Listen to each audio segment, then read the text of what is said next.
Guys, I'm going in. What are you watching? Want to see? If we don't play this right, we're gonna have a massacre in there. This movie started as a $70 million production back in 2021. The Saudis were backing it, Anthony Mackie and Ben Kingsley were starring, and Rupert Wyatt was directing. Wyatt made Rise of the Planet of the Apes, and that one was great and made almost $500 million at the box office. So on paper, this looked like a real movie. Instead, it became the biggest box office bomb of 2026. Wyatt walked off in April 2023. He'd been fighting with the producers for months over what kind of movie this was supposed to be. The tone, the pacing, how long it should run. They brought in Kelly Dixon, the editor from Wakanda Forever, to rebuild the whole thing from what Wyatt had shot. She added new dialogue, reshaped the structure, basically made a different film. I'm actually surprised Wyatt decided to keep his director credit after all that. Probably regrets it now. By the time they sorted out the mess, the budget had ballooned from $70 million to $150 million. Then it sat in development hell for years. Vertical finally picked it up, and I hope they got it cheap because they released it right as there's an actual war happening in the Middle East. So of course it cratered.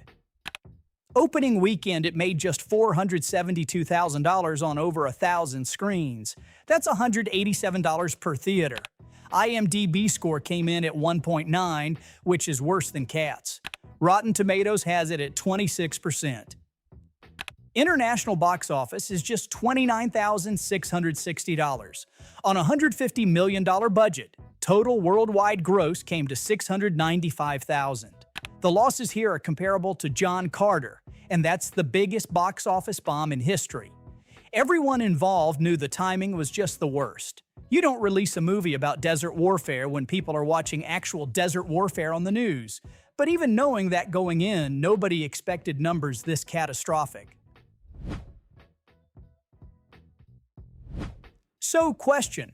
Why would anyone remake a movie from 1978 with zero star power and subpar actors? Legendary shot this back in 2023. It's a reimagining of that cult horror film, the one that got banned in multiple countries because nobody could tell if the deaths were real. Barbie Ferreira and Dacre Montgomery are the leads, and neither of them is exactly a box office draw. Ferreira plays a content moderator for something like a TikTok platform, and she discovers what looks like reenactments of murders from the original. She has to figure out if it's fake or actually happening in real time. They did reshoots, got positive test screenings, and then Legendary did something weird. They buried their own movie, pulled it from festivals, stopped mentioning it on social media. If you go to their website right now, Faces of Death isn't listed anywhere. They completely erased it, wouldn't even acknowledge it existed. IFC grabbed it after it had been sitting on a shelf for years. They probably got it for almost nothing. And they had a plan. Lean into controversy, make it an event. The marketing was provocative enough that YouTube pulled the teaser and theaters banned the posters for being too graphic. They gave it their widest release ever, 1,600 screens. The Red Band trailer got 27 million views, which is more than any IFC film has ever gotten. 27 million views on the trailer. $2 million opening weekend. After 2 weeks, IFC started scaling down screens. $7.4 million budget, $2.6 million total gross. Rotten Tomatoes called it fiercely transgressive and self-aware. Words like that don't sell tickets. All that viral marketing, all those YouTube views, none of it translated. It's an okay movie. Not great, but interesting enough to watch. And I'm sure it'll do good on Shudder eventually, like most of IFC's horror movies do these days. But in theaters, this thing was dead on arrival. And apparently, Legendary saw that coming, which is why they ran away from their own movie. Anne Hathaway is having her best year ever. Devil Wears Prada 2 is out right now and crushing it. Nolan's Odyssey comes in July, and that's probably going to make $1 billion. 2 massive hits in 1 year. She's the hottest she's been in a decade. And then there's this thing. $20 million budget. $2.4 million at the box office. The movie is basically Anne Hathaway and Michaela Cole in a barn arguing for most of the runtime. There's a few concert scenes in there, but mostly it's just them. Hathaway plays a pop star who shows up at Cole's costume studio. They used to work together before some bitter falling out, and now they just talk for 2 hours. It's rated R for some reason, even though nothing really happens that would justify it. I don't know what they spent $20 million on. Maybe Hathaway's salary, since she's such a hot property right now. They shot this in May 2023, and it took 3 years to reach screens. Test audiences called it bewildering. Someone described it as a movie about nothing. David Lowery, the director, said that it was the hardest thing he'd ever done. A24 had this thing sitting in the can for years. When they finally released it, they scheduled it against the Michael Jackson biopic. Same target audience. Next weekend, Devil Wears Prada 2 comes out, same audience again. Felt like they looked at this movie, decided it was unsellable, and just dumped it. A horror that's not really a horror. A musical that's not really a musical. Just a weird, slow film with minimal cast and nice visuals that nobody knew how to market. Got 58% on Rotten Tomatoes, so obviously people just didn't get it too. 20 million in, 2.4 million back. Hathaway's got 2 hits and 1 pretty obvious flop this year. There's a Norwegian movie from 2021 called The Trip about a married couple who each secretly planned to kill the other. It's a solid little thriller, did well in Norway, but barely anyone in America saw it. IFC decided to remake it shot for shot with Jason Segel and Samara Weaving.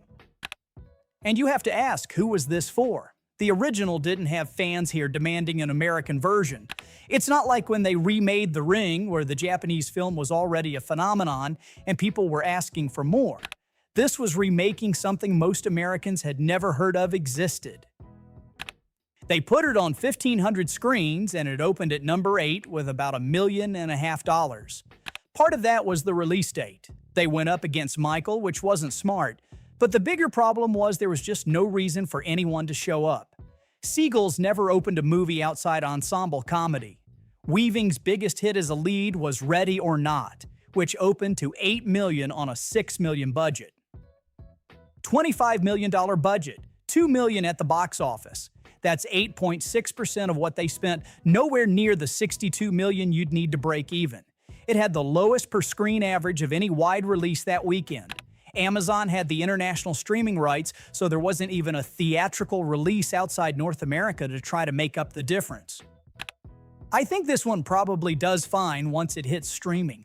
It's a fun premise, it's well made, it's the kind of thing people will watch at home on a Friday night. It just had no business being in theaters. Universal was trying to repeat what happened with those modestly budgeted romantic comedies that worked over the past couple years. The Materialists last year, It Ends With Us before that, although It Ends With Us had a popular book behind it and all that Blake Lively controversy driving attention. You, Me, and Tuscany didn't have any of that. It's a pretty generic rom-com about a free-spirited cook who squats in an empty Tuscan villa and falls for the homeowner's cousin. The kind of movie they used to make all the time, but in 2026, people watch stuff like this at home. Universal knew that going in.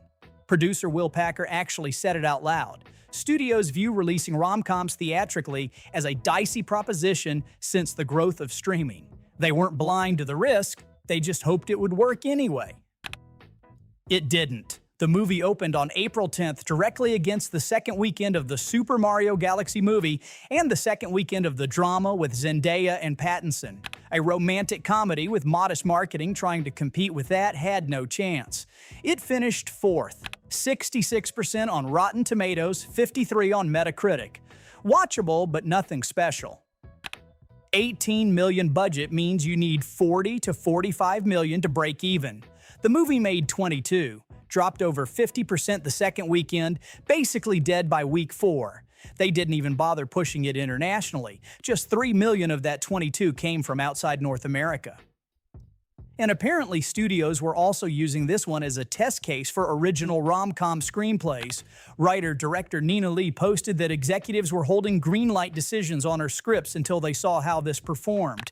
So now that's one more data point telling studios not to bother with theatrical rom-coms. Bob Odenkirk plays a substitute sheriff who takes a job in a quiet Midwestern town and stumbles into something ugly when a bank robbery goes wrong. It's an R-rated neo-western, pretty violent. Premiered at Toronto Film Festival, got good reviews, and Magnolia Pictures picked it up for distribution. They went as big as they could, over 2,000 screens, which was the largest theatrical rollout in the company's entire history. They were chasing what happened with Thelma in 2024. That June squib movie that came out of nowhere and made $13 million. Problem is, Thelma was a PG-13 crowd pleaser that pretty much anyone could enjoy. Normal is a hard R genre film for a specific audience. You can't just copy the rollout strategy and expect the same results when you're selling completely different products. The film made about $1,286 per screen, just over $5 million total.